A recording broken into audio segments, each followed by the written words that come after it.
কলকাতার সিনেমা ছেড়ে শাকিব খানকে বেছে নিলেন তিশা।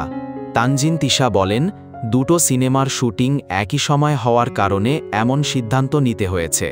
তাছাড়া আমি চেয়েছি বাংলাদেশের সিনেমার মাধ্যমেই আমার অভিষেক হোক, আর চাইছিলাম শাকিব খানের মতো একজন তারকার বিপরীতে কাজ শুরু করতে।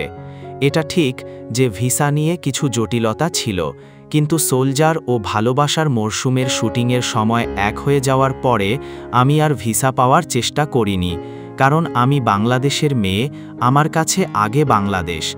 কিছু খবরের শিরোনাম দেখে সত্যিই অবাক হয়েছি। উল্লেখ্য, ইতিমধ্যেই সোলজার সিনেমার শুটিং শুরু করেছেন তানজিন তিশা।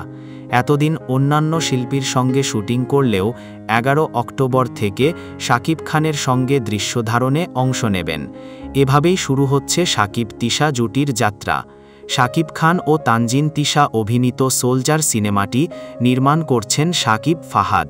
দেশপ্রেমের ভিন্ন এক গল্পে তৈরি হচ্ছে সিনেমাটি। প্রিয় দর্শক মণ্ডলী, সোলজার সিনেমায় শাকিব খানের ফার্স্ট লুকটি কেমন লেগেছে আপনাদের কাছে কমেন্ট করে জানাতে পারেন।